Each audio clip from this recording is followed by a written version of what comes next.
تو کیا فرماتے ہیں کہ میدان محشر کے اندر ایک گناہگار شخص رب کی بارگاہ کے اندر حاضر ہوگا، نامہ اعمال کے اندر گناہ ہی گناہ، رب کی بارگاہ میں عرض گزار ہوگا، مولا میرے نامہ اعمال میں تو گناہ ہی گناہ ہے، تو مجھے جہنم میں ڈال دے۔ رب فرمائے گا اچھا تیرے نامہ اعمال کے اندر گناہ ہی گناہ ہے، تو عبد الرحمن جامی کہتے ہیں وہ شخص جب رب کی بارگاہ کے اندر یہ عرض کرے گا کہ مجھے جہنم میں ڈال دے، تو رب تبارک و تعالیٰ اس سے فرمائے گا اچھا جہنم میں تو بعد میں ڈالوں گا، پہلے یہ بتا تو فلاں بستی میں رہا کرتا تھا، اس فلاں بستی کے اندر میرا ایک محبوب بندہ بھی رہا کرتا تھا، کیا تو اسے جانتا ہے؟ تو وہ بندہ جس کے نامہ اعمال کے اندر ایک بھی نیکی نہیں، جو جہنم میں جانے کا مستحق ہے، وہ عرض کرے گا اے رب کائنات میں نے تو اس کو دیکھا ہے، میں تو اس کو جانتا تھا۔ تو رب تبارک و تعالیٰ فرشتوں کو حکم دے گا کہ اس کو اٹھاؤ اور جنت کے اندر داخل فرما دو کہ میرے محبوب بندے کی زیارت کے صدقے میں اس کے گناہوں کو معاف فرما کر کے اس کو جنت کا مستحق بنا دیا۔ یہ اللہ والوں کی شان ہے، اور اللہ والے اچھا ولی کہتے ہیں کس کو ہے؟ یہ آخری بات یہ بھی سن لے، کیونکہ آج کل نا بڑا پروپیگنڈا چل رہا ہے، ہاں بڑا پروپیگنڈا چل رہا ہے ولیوں کے نام پر، اور سب سے پہلے نا ولیوں کی پہچان آدمی کو بعد میں ہو، پہلے عورتوں کو ہو جائے، جس کی بارگاہ میں جتنی زیادہ عورتوں کی بھیڑ وہ اتنا بڑا ولی۔ آج کے دور میں یہ معاملہ چل رہا، لیکن صوفیہ کی بارگاہ کے اندر آپ آؤ، صوفیہ سے پوچھو کہ ولی کون ہے، ولی کہتے ہیں کس کو ہے، تو فرماتے ہیں کہ جو عبادت الہی سے قرب رب حاصل کرے، رات دن اللہ اللہ کے اندر اس کا وقت گزرے، جب بولے تو رب کی حمد و ثنا سے شروع کرے، جب دیکھے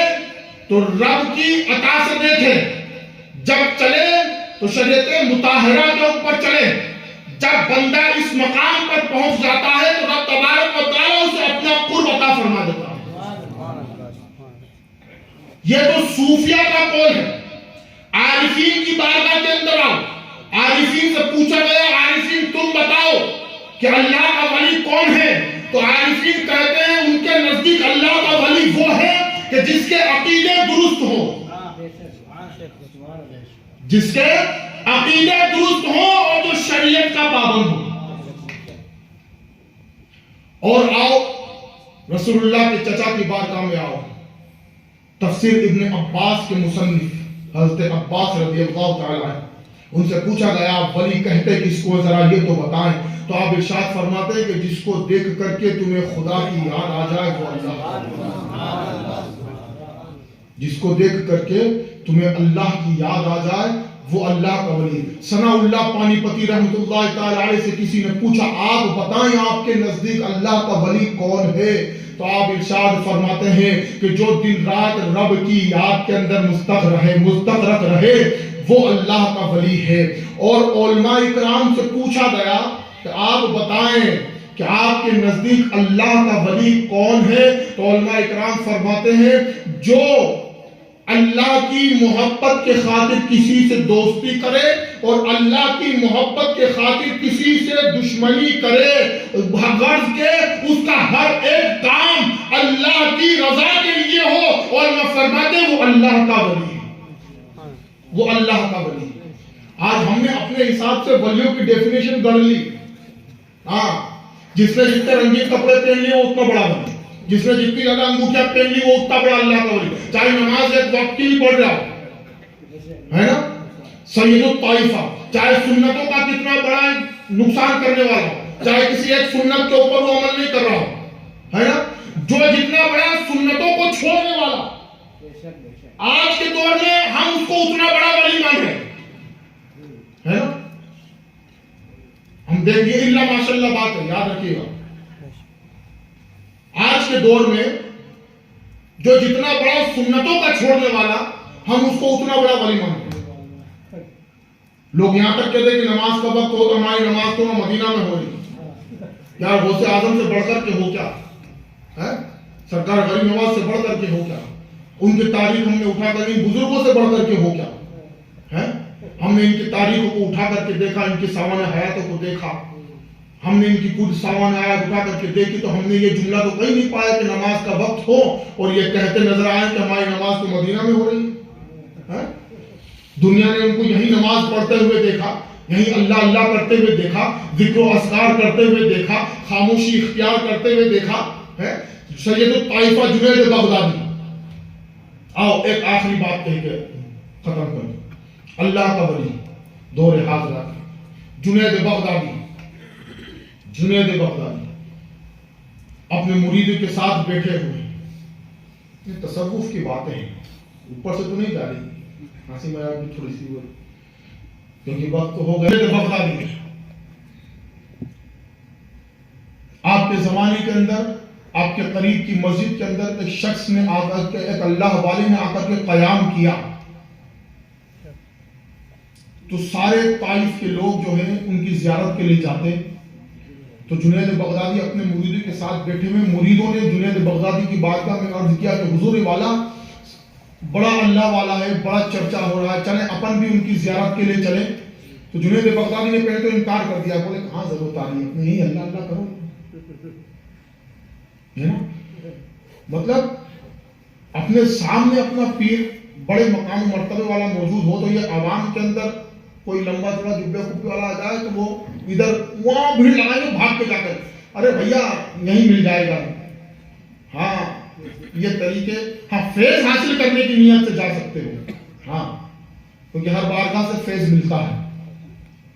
جنید بغدادی کی بارگاہ میں جب مریدوں نے عرض کیا کہ حضور والا ایسی سی بات ہے، پہلے تو جنید بغدادی نے انکار کیا، لیکن جب مریدوں نے اصرار کیا تو وقت اثر ہو رہا تھا، آپ اس کی ملاقات کے لیے چلے، تمام مریدین بھی ساتھ میں ہیں۔ اب وقت کے اثر کے پہلے وہ جب مسجد میں داخل ہو رہے تھے، مسجد کے گیٹ میں پہنچے، مسجد کے صحن میں پہنچے، تو لوگوں نے بتایا کہ حضور والا وہ اللہ والا ہے۔ جب دیکھا کہ یہ اللہ کا ولی ہے، جب جنید بغدادی نے دیکھا تو وہ مسجد کے اندر داخل ہو رہے تھے، تو جنید بغدادی نے کہا کہ واپس چلو، واپس چلو۔ تو مرید نے کہا کہ حضور والا یہاں تک تو آ گئے ہیں، ملنے آئے تو مل کر کے کیوں نہیں چلتے، مل کر کے چلے، ملاقات کر لیتے ہیں، غرض کیا ہے؟ جنید بغدادی نے ارشاد فرمایا کہ جس کو نبی کی سنتوں کا خیال نہیں، ہمیں اس سے ملنے کی حاجت نہیں۔ مرید نے کہا حضور والا ابھی تو ملاقات ہوئی نہیں، ابھی تو سلام دعا ہوئی نہیں، ابھی تو ہم اس کے پاس بیٹھے ہی نہیں، آپ نے اس کو ایسا کون سا خلاف سنت عمل کرتا ہوا دیکھ لیا کہ جس کے بارے میں آپ کہہ رہے ہیں کہ یہ خلاف سنت عمل کر لیا ہے تو ہمیں اس سے ملاقات کی حاجت نہیں۔ تو جنید بغدادی نے کہا تھا کہ میں نے اس کو دیکھا کہ جب یہ مسجد کے اندر داخل ہو رہا تھا تو اللہ کے رسول کی سنت مبارکہ ہے کہ جب مسجد میں داخل ہوا جائے تو پہلے سیدھا پاؤں مسجد میں داخل کیا جائے، اس کے بعد الٹا پاؤں رکھا جائے، لیکن میں نے دیکھا کہ جب یہ مسجد میں داخل ہو رہا تھا تو پہلے الٹا پاؤں مسجد میں داخل کر رہا تھا۔ جس کو نبی کی سنتوں کا خیال نہیں، جنید کہتے ہیں کہ اس سے جنید کو ملنے کی حاجت بھی نہیں۔ یہ وہ اکابرین ہیں۔ ایک شخص سرکار جنید بغدادی کی بارگاہ میں مرید ہونے کے لیے آیا تھا، کئی سال بیت گئے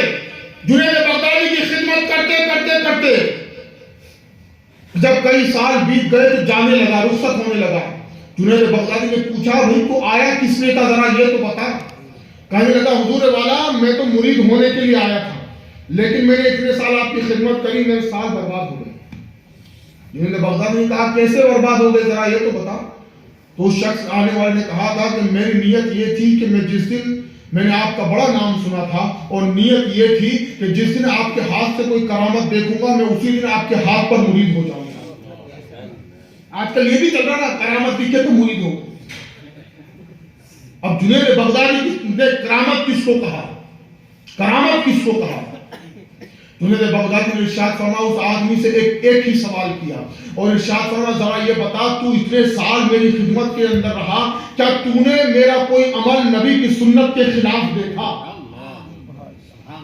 اس آنے والے نے کہا کہ جنید بغدادی میں گواہی دیتا ہوں کہ میں جب سے آپ کی بارگاہ کے اندر آیا ہوں میں نے آپ کا کوئی بھی عمل نبی کی سنت کے خلاف نہیں دیکھا۔ تو جنید بغدادی نے کہا تھا اب ذرا یہ بتا اس سے بھی بڑی اور کوئی کرامت ہو سکتی ہے کہ کبھی نبی کی سنت کے خلاف میں نے کوئی کام نہیں کیا، اتنا سننا تھا مرید بن گیا. یہ ولیوں کی پہچان ہے, یہ ولیوں کی پہچان ہے. اللہ والوں سے محبت رکھو, یہ محبتیں دنیا میں بھی کام میں دیتی ہے, یہ محبتیں آخرت میں بھی کام دے گی, چاہے کوئی کچھ بھی کہے, ہے نا. ہم جو یہاں اکٹھا ہو جاتے ہیں, ہم جو یہاں اکٹھا ہو جاتے ہیں, ہم جو یہاں اکٹھا ہو جاتے ہیں, یہ رب کی عطا ہے.